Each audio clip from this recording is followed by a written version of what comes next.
It is the last day of the first quarter. What a quarter it's been. Extreme volatility in the markets, swirling fears of a trade war, and this major reckoning for Facebook. And of course, we covered it all on Quest Means Business. Markets are heading for all-time highs in the very first trading session of 2018. Records are falling faster and faster. Clearly, the momentum is absolutely on the upside. Some are really worrying when wondering whether this rally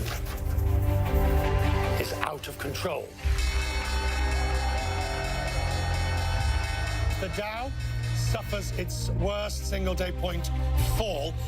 I don't think I've ever seen anything so volatile in my life. It's like a perfect storm. The stock market's natural fear of uncertainty all conspires here. The US may be on the verge of imposing hefty tariffs on steel and aluminum imports. It's quite a blunt tool because it hits a lot of other countries. We really believe in free, fair, open, and reciprocal trade. About time, right? That's right. Sir. You've been waiting for a long time. Yes, sir. I'm not going to call it a trade war, but wars usually start with one battle. In the War Room, as you'll recall, I've shown you exactly what has been happening. Each side is already showing off its arsenal of trade weapons. We will take the necessary strong measures to protect our own interests. This is number one, but this is the first of many. Mark Zuckerberg says his New Year's resolution is to focus on tackling Facebook's problems, stopping hate speech and warding off foreign meddling. Facebook's at a turning point. The question is, how many resources can they invest to solve these problems? A whistleblower says a data firm linked to the Trump campaign tried to brainwash the American electorate. The company that I remember was really aggressive about protecting user data. Yeah, I do think the company should have acted earlier. And I'm really sorry that this happened. We have a basic responsibility to protect people's data. And if we can't do that, then we don't deserve to have the opportunity to serve people. Exhausting, and it's only Q1. 3 topics on the board for the first quarter: markets, tariffs, and Facebook. And 3 CNN reporters who have been living those stories for the whole quarter. Paul is our man in the markets. Thank you, sir. Pat has been watching all matters on tit-for-tat tariffs. And in Atlanta, joining us from the CNN Center, Laurie Siegel, who magnificently secured that exclusive interview with Mark Zuckerberg. We'll be with you, Laurie, in just a moment. February, with volatility, defined the quarter. When we came out of that volatility, we sort of knew it wasn't over, but we didn't quite expect it to ramp up again like it has. I think clearly, Richard, the issue that the market's grappling with right now is that there was way too much complacency in 2017. A lot of people laughed off on Wall Street all of the crazy soap opera-ish sort of things coming out of Washington and the Trump administration and the environment. Everyone really thought, well, companies are going to continue spending, consumers are going to continue spending, none of this is going to really matter. But I think that changed once all of a sudden you had this fear of a trade war, you had tariffs coming into play, you also had questions about whether or not the Trump administration was going to be fueling the economy with too much stimulus at a time when they didn't need it and could cause the economy to overheat. So that question of a trade war, I mean, Peter Navarro said on this program earlier in the week, look, everybody knew what the policies were. Everybody knew what we were going to do. Why are you surprised that we went out and did it? He has a fair point, Richard. The markets should have known for a long time that this was, in fact, coming. I think it was the delivery and the communication of Trump's trade policy that threw markets off. You might remember earlier in the quarter, President Trump haphazardly mentioned the 10% tariff on aluminum, the 25% tariff on steel. He ended a meeting, and then a reporter asked him a question, and he shouted out the numbers. No announcement on policy or paper from the White House at that particular day. So there was a lot of confusion at the time in markets, and even here in the press, we were trying to figure out what exactly was going to happen. And there's still some confusion about how the countries will be exempted and what measures they're going to have to take. Well, with that in mind, if Paul, if we look at the way the market had risen so sharply in 17, this idea that almost it couldn't go down, but at the same time, it seems to want to go higher. We saw this after February again.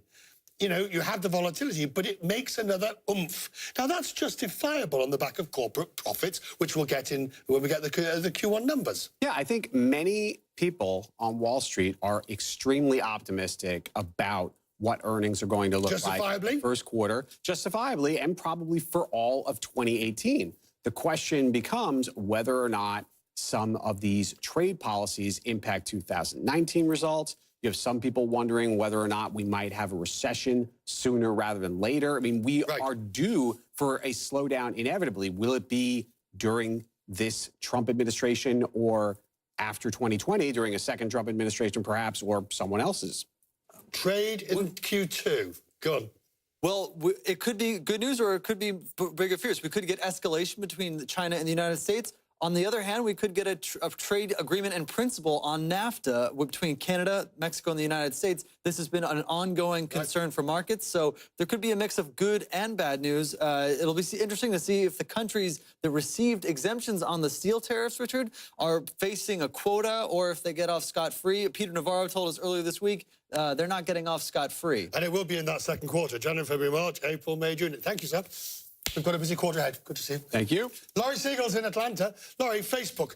The reality is regulation is coming.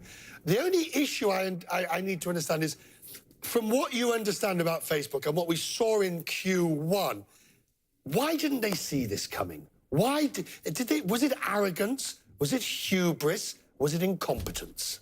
What a fascinating question. I think there's always been this certain arrogance and idealism about Silicon Valley. And this is the watershed moment. This is the moment that tech founders are coming out and saying, wait, how did this happen? Why didn't we see it sooner? And I think this is the problem with Facebook. You see the blog posts after the fact, after Russian interference. You saw Mark Zuckerberg come out and say fake news didn't do anything for the election. And then months later, he wrote a manifesto saying, I'm going to get this right. You know, the idea, and when I sat across from him at one of the most crucial moments in the company's history, where you could see him sweating, you could see how nervous he was for this moment. You know, I said to him, how do you guys become more proactive and not reactive? Because you can make mistakes when you're a small startup, but when you're a large kingdom with 2 billion users, those mistakes can impact democracy, can impact mental health, and can put you on Capitol Hill having to answer these really difficult questions that lawmakers are now going to be asking him, and also trying to regain user trust. Right. So, question to all three. Start with you, Laurie. Q2, what are you preparing for?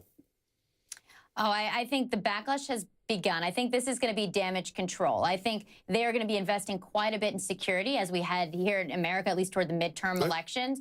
I think they're going to be investing in quite a bit of that. And I think they're going to make a prediction. They're going to start putting Zuckerberg out. I'll raise my hand now. They can put him out with me, but they're going to start putting him out there more. He has been, Richard, in his own filter bubble, you know, and they haven't put him out enough. This is a time when this company needs accountability and transparency. I think we're going to be hearing more and more frequently from him, and not just in blog posts and these canned Facebook Lives. Laurie, you have given us a new, on our very first quarter, you have given us a new catchphrase. Gentlemen, put your hands up. What are you going to see in Q2? Potential escalation. Hands up. What is it? Potential escalation on trade wars, between a trade conflict between China and the United States. And, Richard, let's pay attention. We're in a red-hot U.S. job market right now. This is the engine of the U.S. economy and, to some extent, the global economy. Hands up. Along those lines, if the U.S. economy continues to hold up reasonably well, will Jerome Powell, the new head of the Fed, have to make moves more aggressively with regard to interest rate hikes? And how will President Trump, who's technically his boss because he appointed him, react to that? He can't fire him, but do we have the analogous situation to Greenspan, potentially, as some would argue, destroying chances for George H.W. Bush to get reelected in '92 because the economy eventually slowed because of rapid rate hikes? We're not there yet, but I think it's something that bears watching. The team will be covering and watching.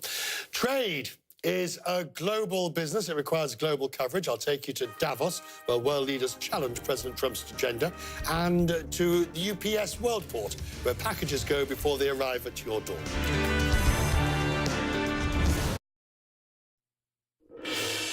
The lights are on. It didn't sparkle.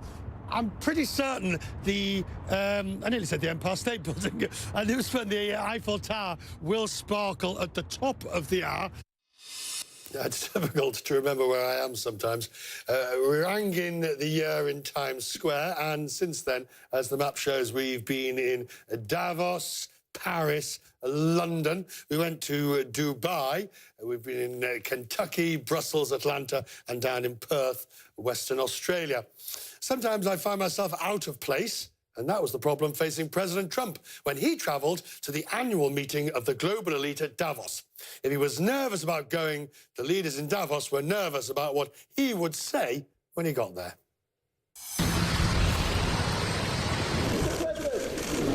Very exciting. He is just the voice of a fractured world. We have to look not just at the person, we have to look at the reasons behind. We want to level the playing field to put our workers at a competitive equal level to workers around the world. There's been deregulation, which has been helpful in some respects.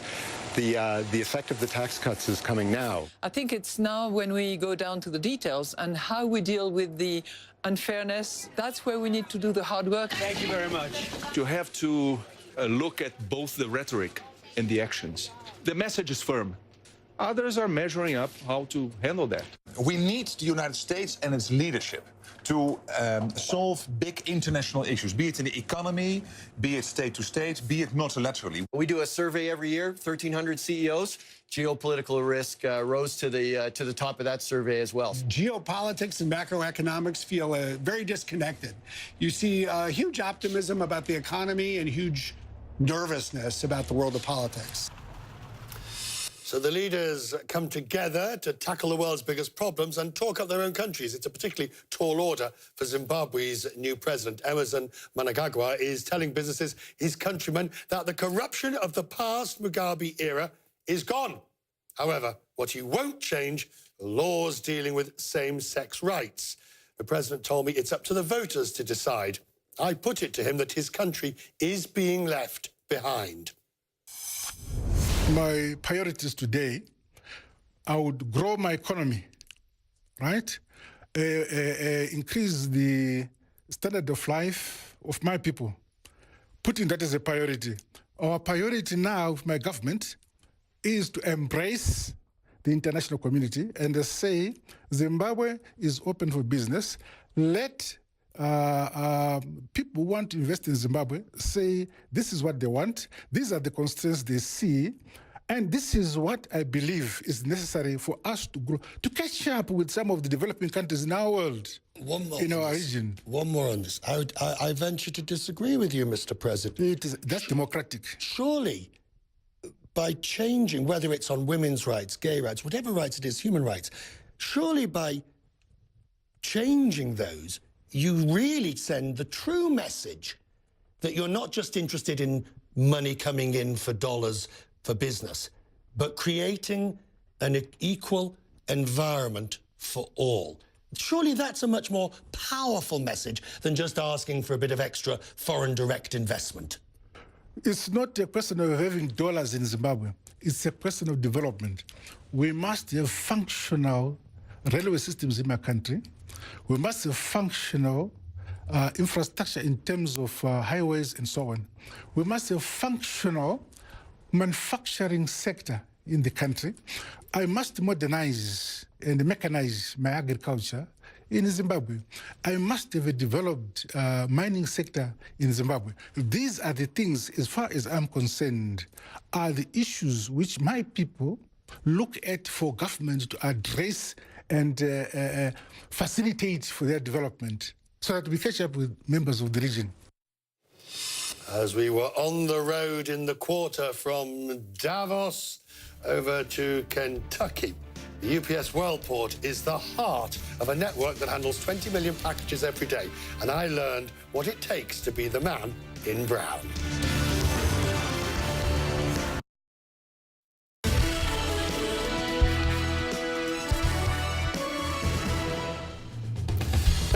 Every quarter, we travel the world to show you the economy at work, the beating heart of the global shipping industry.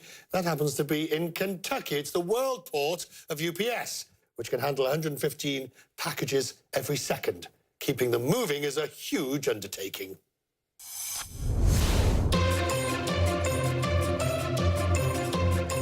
Hairspray for Houston, dog food for Dallas, samples to Sydney, a contract for Kansas. Sorting parcels seems so simple. The goods come in, they're sorted, and then they leave. But when your warehouse is bigger than 90 football fields and you're handling 2 million packages a day, there's no room for a snooze at the UPS Worldport Hub in Kentucky. In charge of it all is Jason Foote. This facility, while on a normal day may only process 2 million packages, during peak season will handle more than double that. Well, only that's an enormous number. It is, but it's what we do every day. Cameras and conveyors everywhere. 155 miles of moving belts. While automation is key, humans remain part and parcel of this operation. Many of them working here are local students, and the pace is relentless. This is never ending. Hour after hour, these small packages flow into this tidal wave of sorting that now has to take place to ensure these little packages end up in the right destination. Now, the most important piece of the logistical labyrinth, arguably, of course, is the last leg, the final mile, from distribution centre to your front door. So I went that final mile with the man in brown. We're out on the road. He's the man in brown, Jeff Goodman. I'm the intern, Richard Quest. And when a package's journey nears its end, it's down to us to get it the last mile, all the way to the front door. Delivery driver rule number 1, handle with care. When something says fragile, handle with care, how much care? I see these people every day. Yeah? I don't want to get a report saying that something of theirs was damaged, so I handle that just like it was mine. Do you ever wonder what's in all these things? This is dog food. What? This is dog food. How do you know? About the weight and the sample. That's the real beauty of being a local delivery right now. You know the area, you know the people you're delivering from, and you know the dog. I probably know the dog better than the people. No matter how sophisticated, at the end of the last bit is you going in there walking it to the door. Right, where's it out? 180. Rule number 2, you'll need to walk the walk and do a lot of walking. Here comes the postman. He said, postman. Here comes the postman. Number 3, beware of the dog. Are you an old softie when it comes to the dogs? Those can be my best friends or they can be your worst enemy. So you've always got emergency resources. There's a lot of planning involved, isn't there? The more you plan, the easier your day. Something tells me I'm not going to make a very good UPS delivery man. Finally, I earned my stripes. Or rather, my socks. I heard you were admiring our socks. You can't beat. Because not anybody can just get these socks. Look at this. So you are officially a UPS driver. You're a UPS driver. UPS socks. For a moment at least, I was officially a man in brown. Time to get out of the truck and back to my own comfort zone, the stock exchange. Yours just gavel 3 times, but a couple more. It's the sound that brings trading to a close every day. However, as you will have watched on many occasions, not all gavels are banged equally, and it takes a range of skills. A sort of quiet, miserable sort of day. Oh. A bit like that gavel which was a bit of a pathetic one. And yes, they're trying to break the gavel, but they can't. It was a strong, firm, robust gavel. The market has fallen very sharply. Please, sir, put us out of our misery. Oh. Yeah, something tells me that that gavel was entirely appropriate. Yeah, that's a good one. That's a robust one. And a second one. But you don't often play to the crowd quite like this. Ah, there you go. Yes, sir, one. Oh. You only got one gavel left. That was rather weak and wimpy. Whoa. 4, 5, 6, 7. I think that's called over-egging the pudding. 3 hefty gavels and a high five. That's about the only bit of cheer that you're going to get today. Come along, sir. 1, 2, 3. Yeah, there we are. That's how you close the market. And that is the Quest Means Business quarterly report for Q1. I'm Richard Quest in New York. Somehow I don't think the gavel is going to beat the bell, because whatever you're up to in the quarter ahead, I hope it's profitable.